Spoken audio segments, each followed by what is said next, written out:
Sekarang kita masuk ke materi kedua, yaitu second opinion. Second opinion ini bahasa Indonesianya adalah pendapat kedua. Jadi harus dibedakan ya pendapat kedua dengan eh, dua pendapat. Tidak ya. Ini pendapat kedua. Oke. Pendapat kedua ini adalah dasar hukumnya apa? Ada dari undang-undang tentang praktek kedokteran ya. Pasien menerima pelayanan mempunyai hak meminta pendapat dokter atau dokter gigi lain. Ya, jadi pendapat dari dokter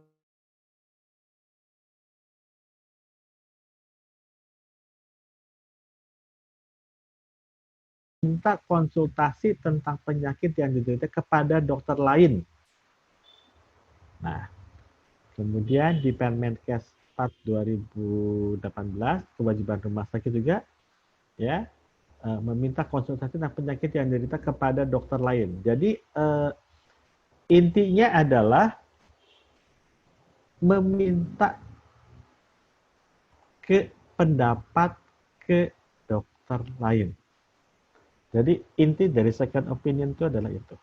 Nah, kita kembali ke yang slide minggu lalu bahwa pasien itu berharap dokter menggunakan seluruh kemampuannya ya untuk bisa membuat sebuah diagnosa. Ya, pasien berharap dokter mau mendengar, melihat keluhannya, dan menjadi orang yang mampu mengatasi masalah yang dideritanya. Tapi pada kenyataannya tidak semua dokter bisa bersikap demikian, tapi sebaliknya tidak semua pasien juga merasa puas atau merasa yakin bahwa dokternya itu bisa mengatasi permasalahan yang dihadapinya. Ya, ini menurut penelitian di Mayo Clinic ya pada tahun 2017 bahwa 21 pasien yang mencari opini kedua didapatkan diagnosis yang benar-benar baru. Ya. 66% dianggap benar, sebagian diperbaiki dan ditentukan ulang oleh dokter kedua. Artinya apa? Artinya pendapat kedua, second opinion ini menjadikan atau mempunyai tempat yang sangat strategis untuk satu diagnosa, untuk keselamatan pasien. Bayangkan 21% ternyata didapatkan diagnosa baru. Apabila dia tidak dilakukan second opinion, maka berarti 21% pasien itu salah diagnosa. Kira-kira kan membacanya seperti itu. 66% dianggap benar sebagian atau diperbaiki oleh dokter kedua. Artinya peran second opinion itu menjadi sangat penting. Karena katanya lebih baik dua kepala daripada satu kepala ya. Nah, kita harus memaklumi bahwa perbedaan diagnosa, tata laksana antara dokter yang satu dengan yang lain itu bisa terjadi di belahan manapun juga. Mengapa? Karena tergantung juga dari pengalaman dokternya, kemudian dari asal pendidikan dokter tersebut. Bahkan kadang-kadang kuliah lulusan Unpad dengan UI saja tata laksananya bisa berbeda. Ya. Karena itu mengapa undang-undang menyebutkan seharusnya ada PNPK yang dibuat oleh satu kolegium dan disahkan oleh pemerintah. Tujuannya apa? Itu untuk menyamakan semua tindakan yang terjadi di Indonesia. Nah, di negara yang paling maju sekalipun, dokter masih mungkin melakukan overdiagnosis, overtreatment, bahkan wrong diagnosis, kesalahan diagnosa. Itu sifatnya sangat manusiawi. Perbedaan diagnosis mungkin tidak menjadi masalah apabila tidak menimbulkan bahaya. Contohnya adalah yang seperti minggu lalu ya, sengketa medis itu. Itu tidak akan timbul kalau tidak dipermasalahkan. Tapi kalau sudah menimbulkan bahaya dan kerugian, baru ini menjadi satu permasalahan tersendiri. Ya, bila timbul kerugian biaya atau ancaman nyawa. Sehingga pendapat kedua ini sangat penting, bahkan kalau perlu kita cari pendapat ketiga. Tetapi yang menjadi permasalahan, kita itu sangat atau jarang sekali terbiasa dengan pendapat kedua. Apakah tidak dilakukan? Dilakukan. Bahkan mungkin sering kita lakukan, tetapi caranya yang tidak tepat. Karena pendapat kedua itu berbeda dengan konsul. Ya. Nah, jadi hak pasien untuk mendapatkan pendapat kedua. Jadi pendapat kedua itu adalah hak pasien loh. Itu dijamin oleh undang-undang. Kemudian harus dilakukan dengan cara dan prosedur yang benar. Karena apa? Apabila dilakukan tidak dengan cara yang benar, inilah yang sering menimbulkan sengketa medis. Pasien dan dokter harus mengetahui prosedur yang benar itu seperti apa. Bukan hanya dokter, tapi pasien juga harus tahu. Bukan hanya pasien, dokter juga harus tahu bagaimana cara melaksanakan pendapat kedua ini. Untuk bisa melaksanakan pendapat kedua ini dengan benar, itu perlu kerjasama dan komunikasi yang baik dan terbuka antara dokter pertama dan dokter kedua. Saya katakan dokter pertama dan dokter kedua. Mengapa? Karena yang namanya pendapat kedua itu harus dilakukan terhadap antara dokter satu dan dokter kedua dengan kompetensi yang sama. Ya, jadi pendapat kedua itu kompetensi dokternya yang meminta pendapat dan yang memberikan pendapat itu kompetensinya harus sama. Apabila kompetensinya berbeda, itu bukan pendapat kedua, tapi itu konsultasi. Jadi misalnya sakit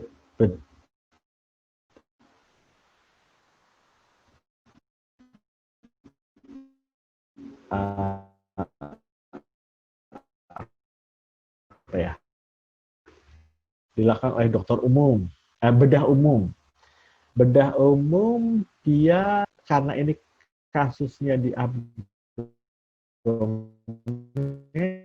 kemudian dia mencari atau bedah abdomen. Itu bukan pendapat kedua namanya. Itu adalah konsultasi. Jadi pendapat kedua itu adalah terhadap dokter. Nah, itu saya sebutkan di sini adalah dokter pertama dan dokter kedua, bukan dokter konsulen. Kemudian kedua ini pasien mendapatkan keuntungan yang besar dalam mendapatkan pelayanan kesehatan yang terbaik. Jelas. Jadi tujuan goalnya apa sih dari pendapat kedua itu adalah pasien, bukan dokter. Nah, bagaimana prosedur pendapat kedua yang benar ya? Pasien meminta kepada dokter yang sudah memeriksa dan membuat diagnosa, jadi DPJP pertama ya, dokter pertama, agar mencarikan dokter lain yang memiliki keahlian kompetensi yang sama untuk bisa memberikan pendapat kedua. Jadi, pendapat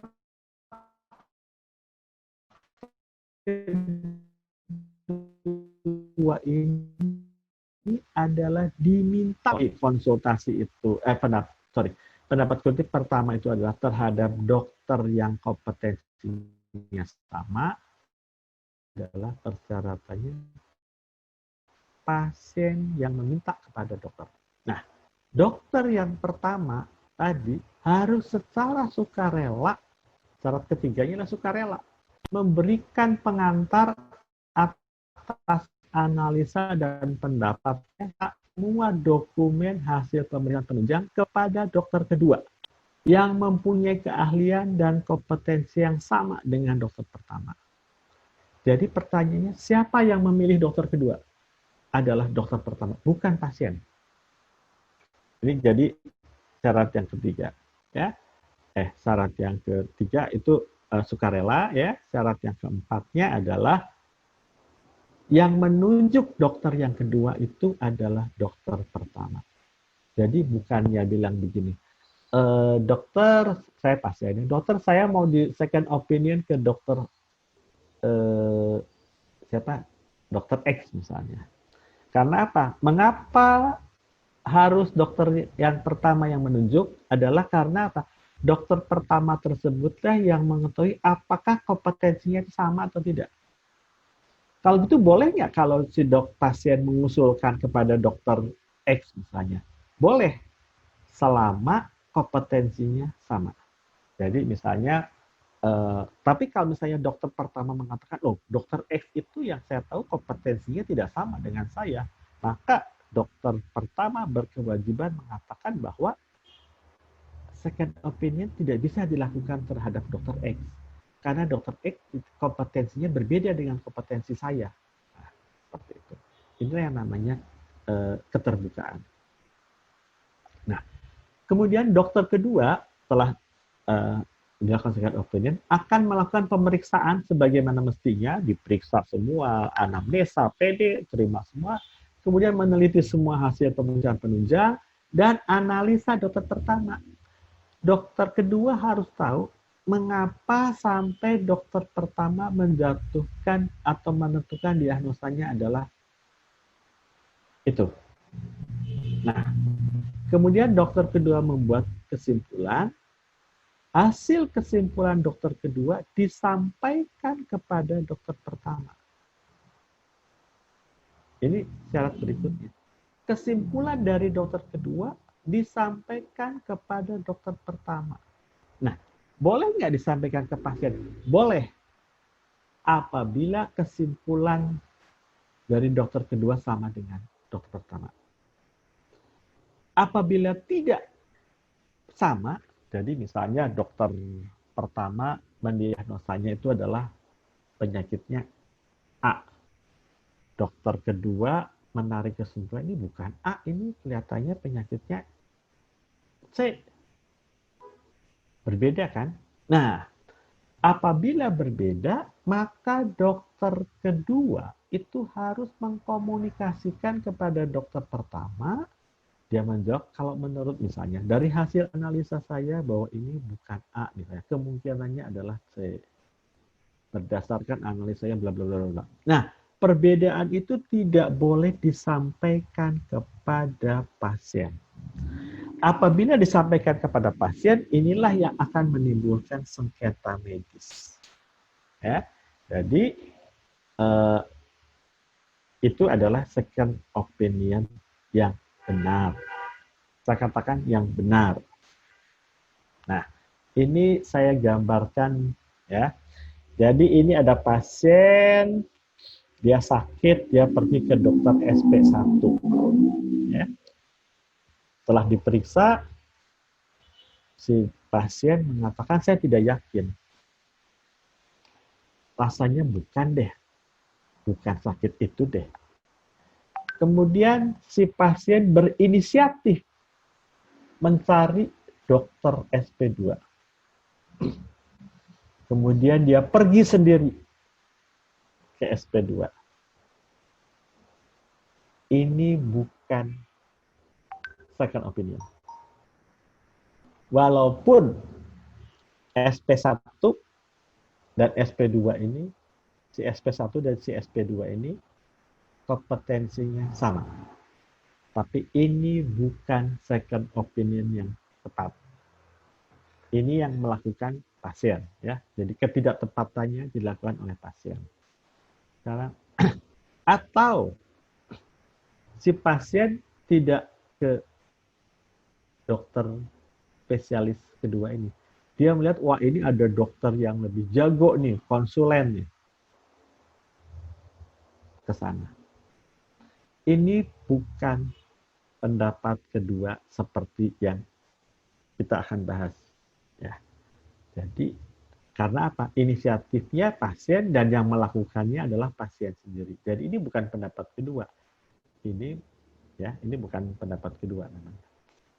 Nah, sekarang pendapat kedua yang benar jadi akan gimana dong? Adalah yang begini. Si pasien pergi ke dokter SP1. Dia tidak yakin.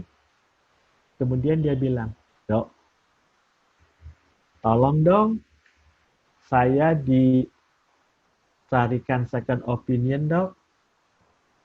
Dia bicara kepada dokternya. Oh, dokternya mengatakan, "Oh, baik, silakan. Saya carikan ya dokter yang sama kompetensinya, yaitu dokter X."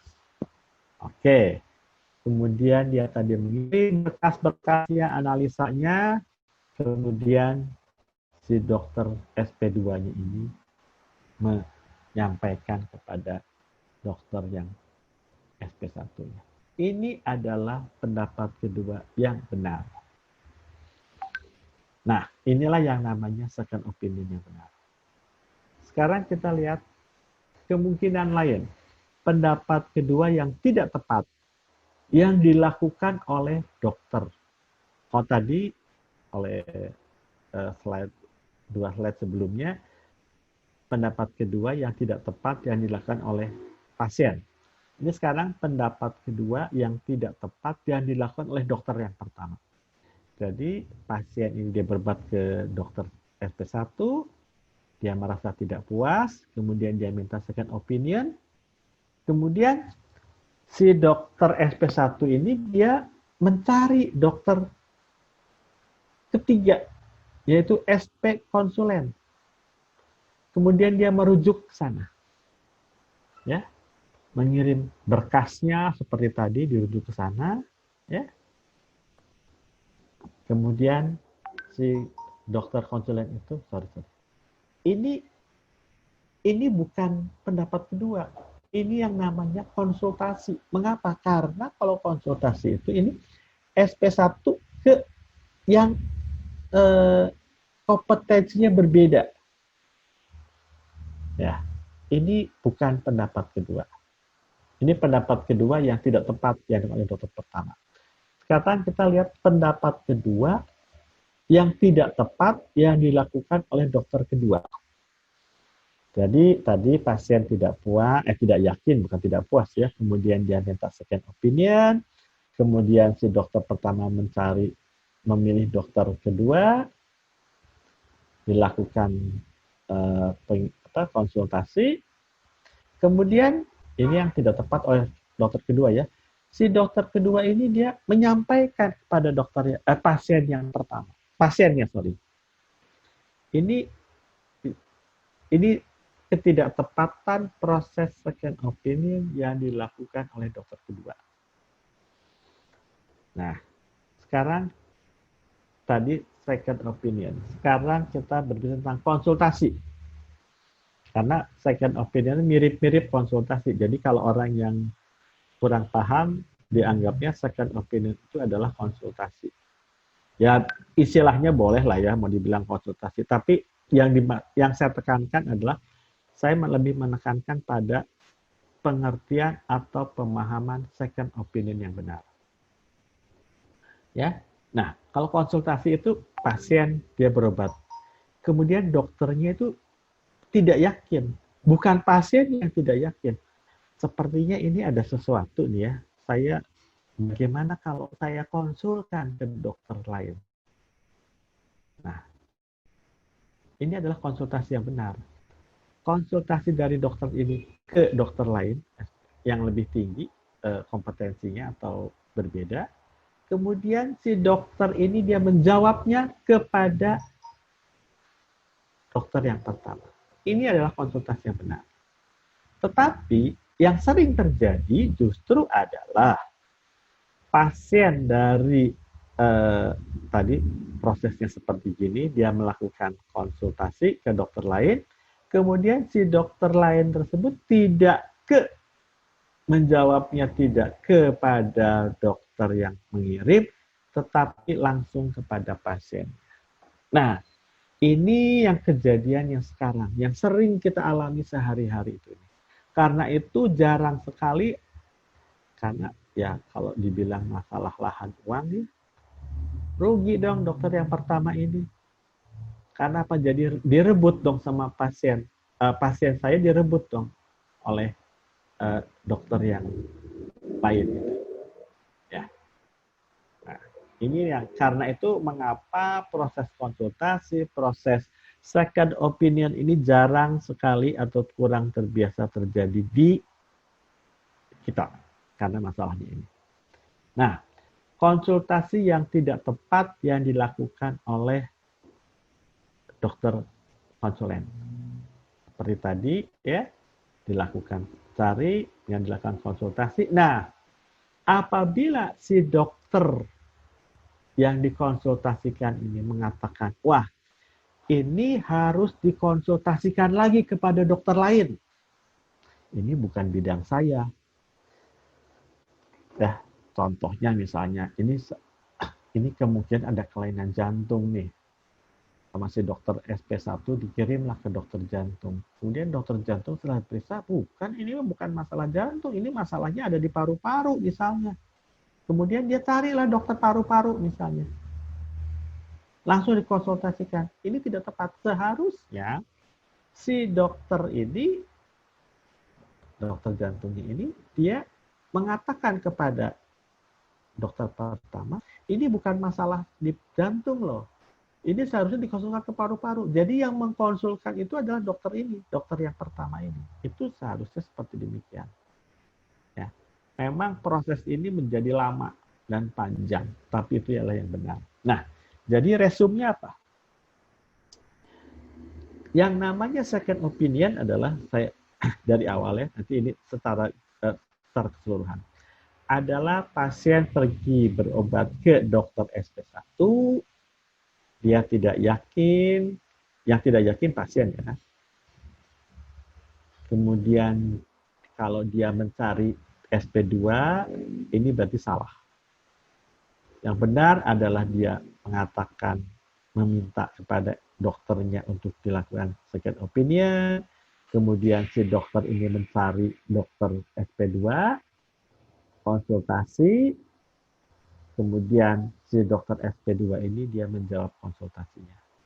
Apabila dokter kedua ini dia menjawab langsung kepada pasiennya, ini salah. Ya, ini adalah proses second opinion.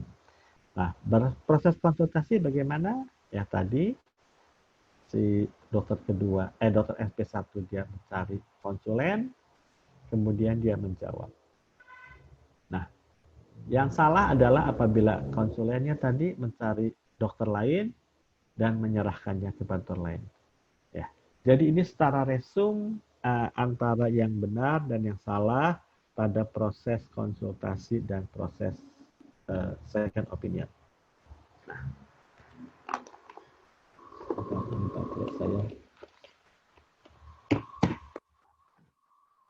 nah, pada proses second opinion ini ada permasalahan.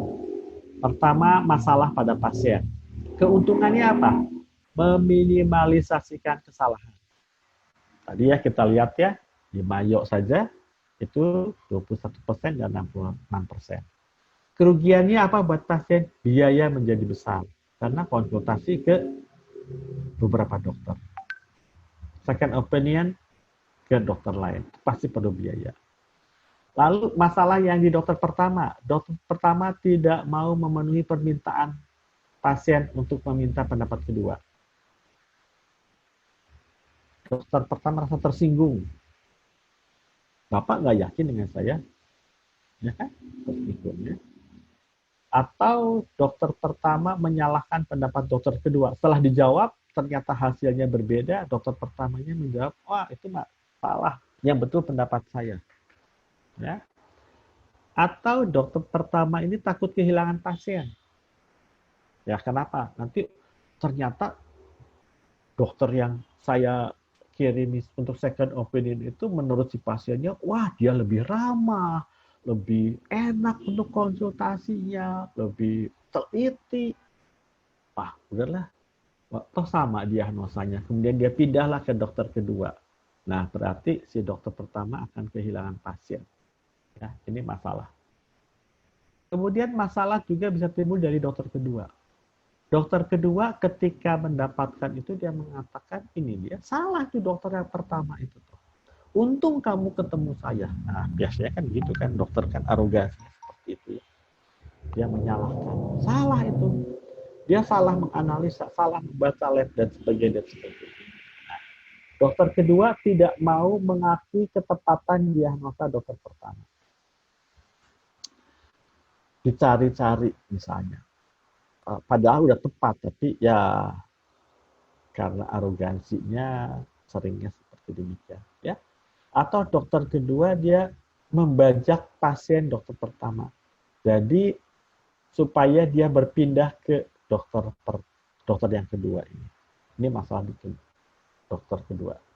Nah, prosedur yang benar adalah semua dokter dengan pasien harus berkomunikasi dengan bagus. Ya. Baik ini dokter pertama, dia mengatakan, oke, saya konsulkan, saya carikan pendapat kedua kepada orang yang tepat. Sebaliknya kalau dia dokter kedua juga dia mengatakan, oke, Bapak sudah tepat kok didiagnosa oleh dokter yang pertama. Sudah benar diagnosanya, saya sudah setuju. Ya, nah, komunikasi itu enak. Dan dokter pertama dengan dokter kedua ini juga nggak boleh gontok-gontokan. Dia harus sama-sama membahas penyakitnya itu. Jadi jangan saling menyalahkan, saling menganggap dirinya benar, yang pendapat orang lain yang salah.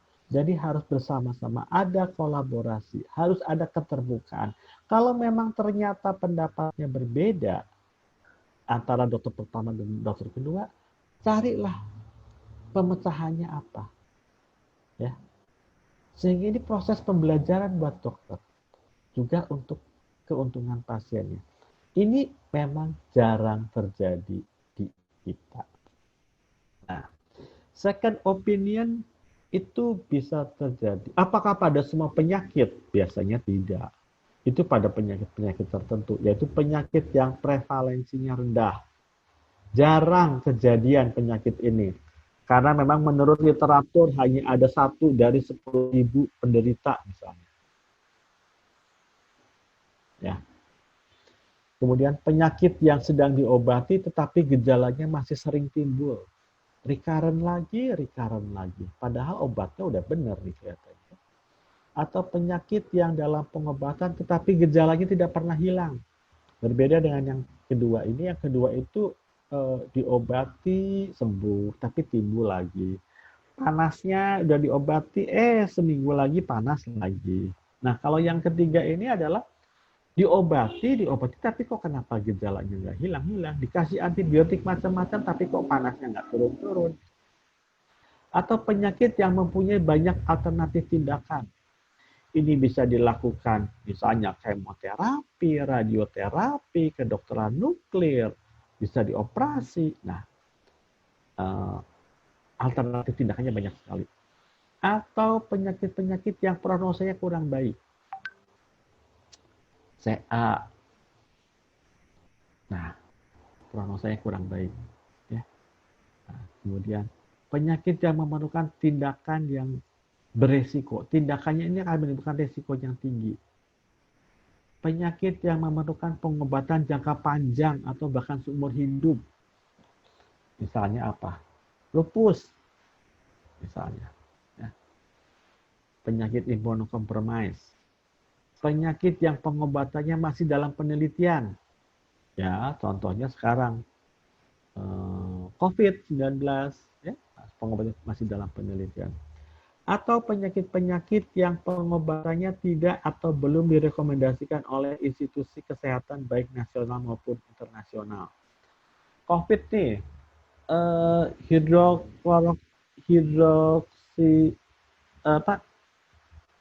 itu perlu atau tidak? Boleh atau tidak diberikan? Dexamethasone pada COVID boleh atau tidak? Ya, masih menjadi pergunjingan karena pengetahuan tentang penyakitnya masih belum dirilis oleh WHO dan sebagainya. Ya, nah ini yang perlu second opinion. Nah, atau penyakit yang mempunyai banyak kemiripan gejala dengan penyakit yang lainnya. Penyakit yang memerlukan pemeriksaan penunjang berbiaya besar, ya. Atau kebiasaan dokter yang sering memberikan obat-obatan termasuk antibiotika yang berlebihan. Ya. ini penyakit-penyakit inilah yang harus yang sebaiknya dilakukan second opinion. Kalau penyakit-penyakit biasa sih biasanya juga tidak ya second opinion ya. Dan pasien juga biasanya mengerti ya. Sekarang kalau misalnya pasien kita didiagnosa sebagai CA, wah padahal dia tidak ada gejala apa, pasti pasiennya juga mempertanyakan ya. Nah, biasanya dia sendiri mencari second opinion. Nah, sekarang tadi ya, perbedaan hak pasien untuk mendapatkan pendapat kedua dengan rujukan. Kalau pendapat kedua itu inisiatif awal dari pasien. Ya.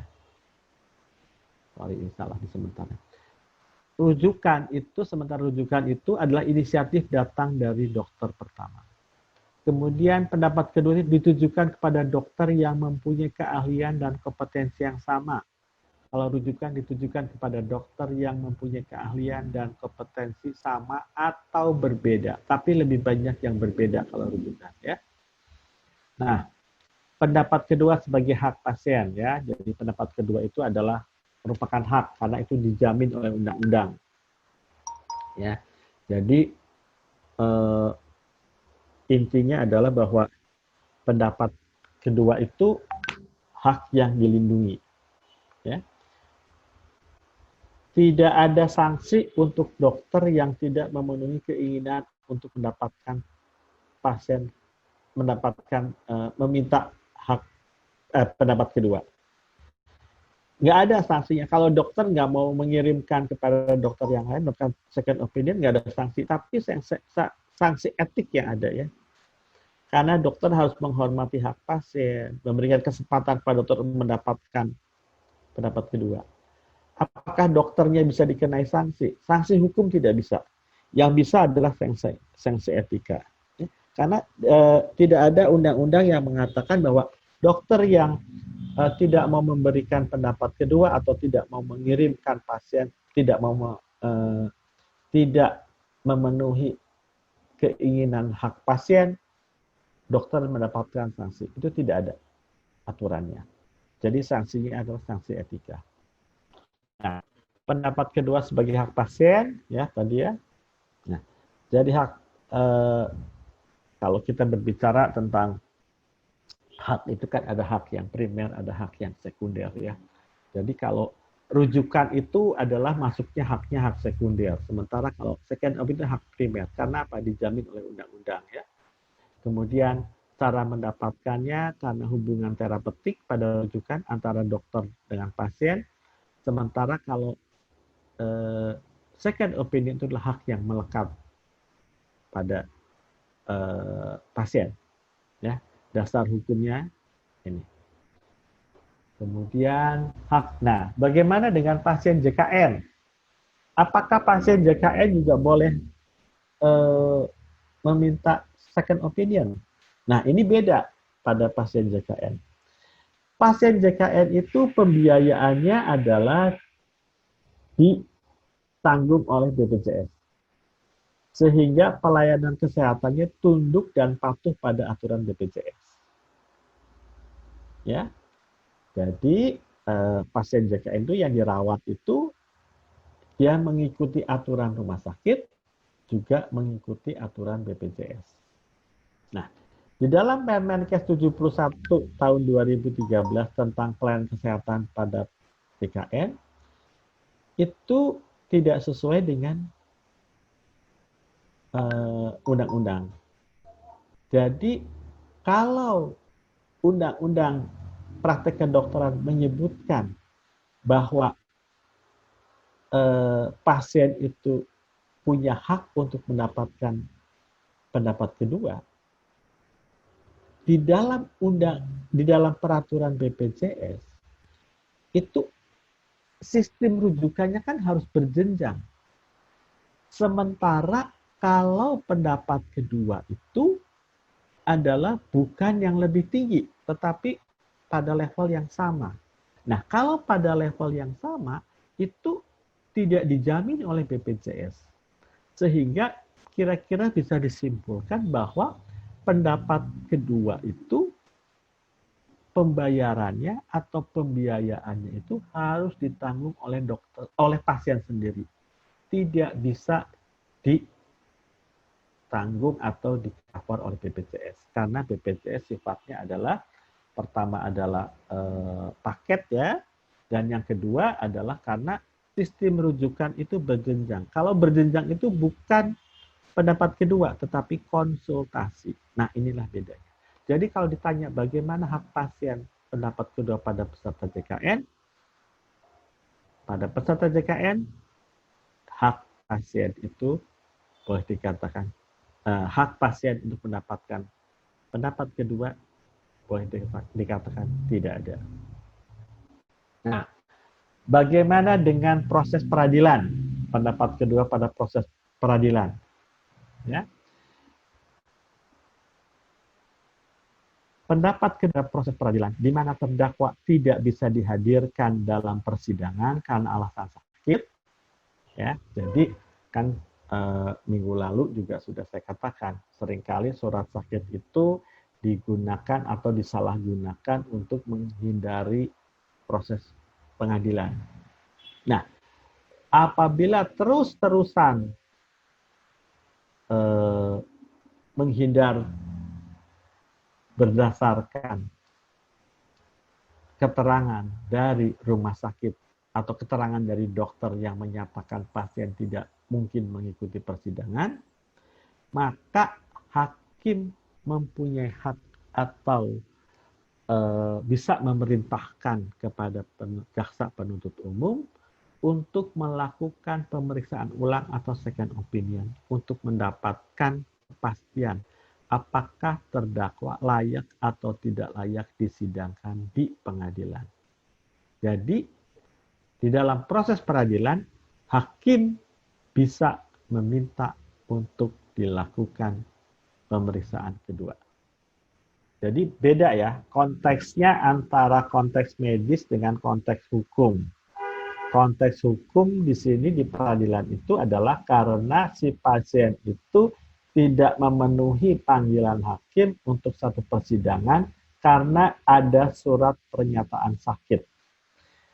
Ini terjadi, contoh yang paling jelas adalah ketika proses peradilan terhadap mantan Presiden Soeharto. Jadi Presiden Soeharto itu sudah diajukan ke pengadilan, kemudian dia mau diadili, tetapi tidak pernah bisa hadir. Mengapa? Karena selalu ada surat yang menyatakan bahwa Pak Harto dalam keadaan tidak sehat dan tidak mungkin untuk dilakukan proses persidangan.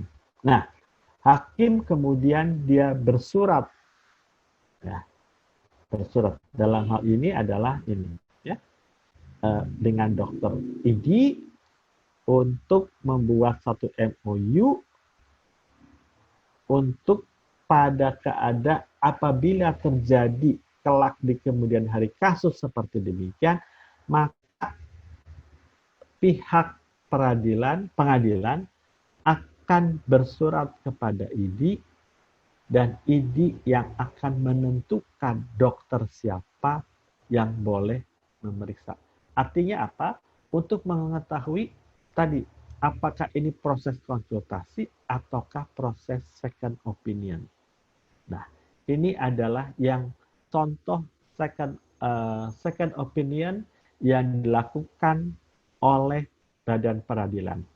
Jadi second opinion ini bukan hanya bisa dilakukan dalam kerangka medis oleh dokter satu kepada dokter lain, tetapi second opinion juga bisa dimintakan untuk mendapatkan kepastian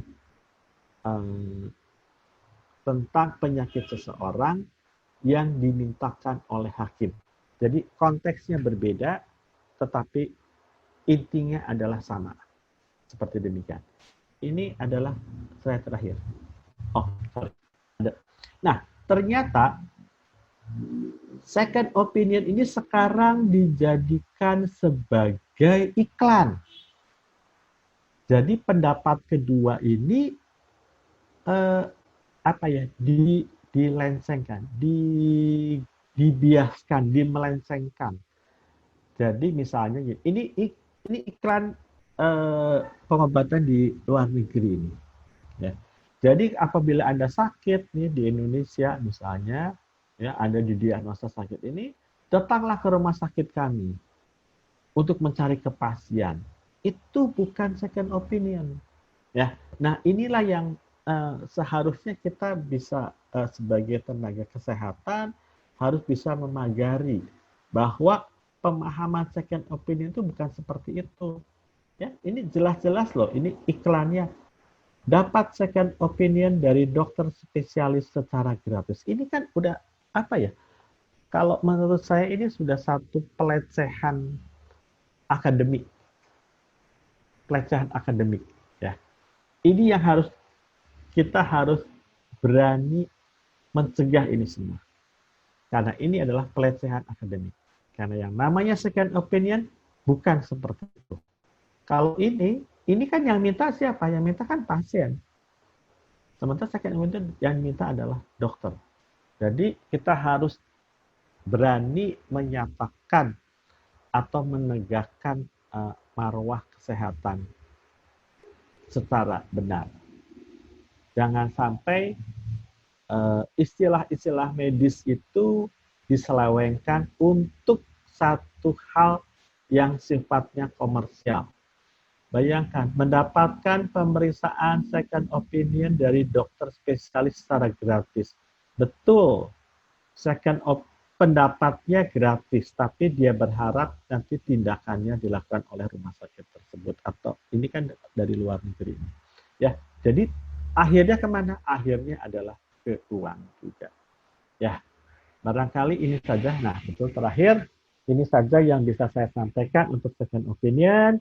Semoga pemahaman kita tentang second opinion ini bisa membuka wawasan kita bagaimana kita melakukan second opinion yang